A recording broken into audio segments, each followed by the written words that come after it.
Pernah dengar istilah personal branding? Mungkin kedengarannya kayak istilah kantor banget ya, tapi sebenarnya ini tuh salah satu senjata paling penting buat nentuin arah karir kamu. Ini bukan soal jadi orang lain, tapi tentang gimana kamu nunjukin siapa diri kamu yang sebenarnya. Oke, yuk kita bedah bareng-bareng. Kutipan dari Dory Clark ini, wah langsung to the point banget kan? Ini bener-bener nunjukin seberapa pentingnya topik ini. Ini bukan sekedar soal citra, tapi soal ngebangun karir yang bener-bener punya arti buat kamu. Taruhannya tinggi, makanya kita perlu paham betul soal ini. Jadi, kenapa sih sekarang ini jadi waktu yang paling krusial buat merhatiin personal brand kamu? Yuk, kita lihat konteks besarnya. Dunia kerja sekarang itu beda banget.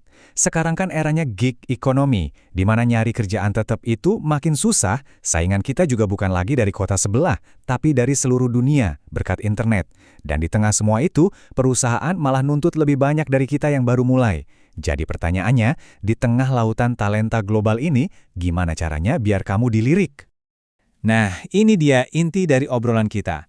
Ada perbedaan yang jauh banget antara ngebangun merek yang otentik sama sekedar pencitraan alias pura-pura.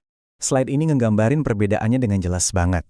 Branding yang otentik itu akarnya dari kekuatan asli kamu, buat ngebangun kepercayaan jangka panjang. Misalnya, kalau kamu emang jago analisis data, yaitu branding otentik. Kalau pencitraan, itu pura-pura suka data cuma karena lagi tren. Nggak akan konsisten. Singkatnya, yang satu itu investasi jangka panjang, yang satunya lagi cuma buat pertunjukan sesaat.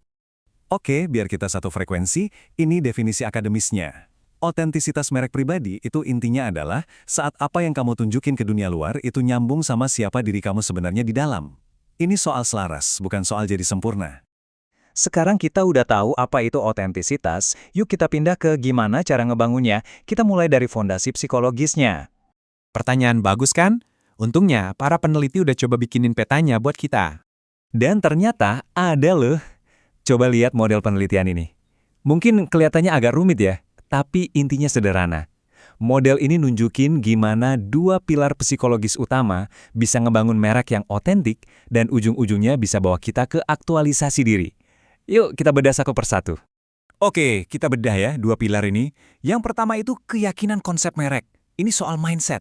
Kamu harus benar-benar percaya kalau diri kamu itu unik, punya sesuatu yang tidak dari yang lain. Pilar kedua itu efikasi manajemen. Ini soal PD-nya. Kamu yakin nggak bisa ngelola dan nunjukin keunikan itu secara konsisten? Nah, kamu butuh dua-duanya biar berhasil. Dan hasilnya? Wah, ini keren banget. Ngebangun merek yang otentik itu ternyata bukan cuma soal dapat kerjaan yang lebih bagus loh. Penelitian ini nunjukin kalau itu tuh nyambung langsung sama aktualisasi diri, proses buat jadi versi terbaik dari diri kamu. Jadi ini bukan cuma soal karir, tapi soal hidup yang lebih memuaskan. Oke, dari teori, sekarang kita pindah ke contoh nyata. Biar lebih kebayang gimana prinsip-prinsip ini diterapin di dunia nyata. Coba kita lihat ke Surabaya, di sana ada siswa-siswa SMA kelas 12 yang udah dibekali soal personal branding sebelum mereka lulus. Ini bukti kalau hal ini tuh fundamental banget, sampai perlu diajarin dari sedini mungkin. Terus, fondasinya apa dong? Jawabannya, karakter. Pertama, jadi pribadi mandiri. Artinya, kamu tuh bisa diandelin, punya inisiatif dan tanggung jawab. Kedua, bertata krama. Ini soal respect, soal gimana kamu bisa kerja bareng orang lain. Ini adalah bahan baku yang sesungguhnya. Tanpa karakter yang kuat, semua strategi branding secanggih apapun, ya, kosong aja. Oke, fondasi karakternya udah kuat. Sekarang pertanyaannya, gimana kita nampilinnya di rumah kita sehari-hari? Maksudnya, ya dunia digital. Panduan ini praktis banget. Saya mau sorot 2 poin. Pertama, tentukan tujuan Anda. Sebelum buka aplikasi, coba tanya ke diri sendiri. Gue ngapain di sini? Ini bisa nahan kamu dari scrolling tanpa arah. Dan yang kedua, ambil jeda. Merek kamu juga tentang gimana kamu ngehargain diri sendiri di dunia nyata loh. Jadi jangan takut buat lock off. Otentisitas itu butuh istirahat, bukan kelelahan digital. Ini pengingat yang penting banget.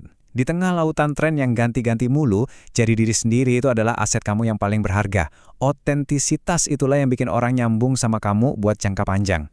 Dan ini ngerangkum semuanya dengan sempurna. Dari riset akademis di Amerika sampai pelatihan praktis buat anak SMA di Surabaya, pesannya itu sama, universal. Tujuannya bukan buat bikin topeng baru, tapi justru buat nemuin dan nunjukin siapa diri kamu yang asli. Jadi, saya mau ninggalin kamu dengan pertanyaan ini. Sadar atau enggak, setiap hari, lewat tindakan, kata-kata, dan apa yang kamu post online, kamu itu lagi nulis cerita tentang diri kamu sendiri. Nah, pertanyaannya, cerita kayak apa yang pengen kamu tulis? Pastiin, itu cerita yang benar-benar punya kamu.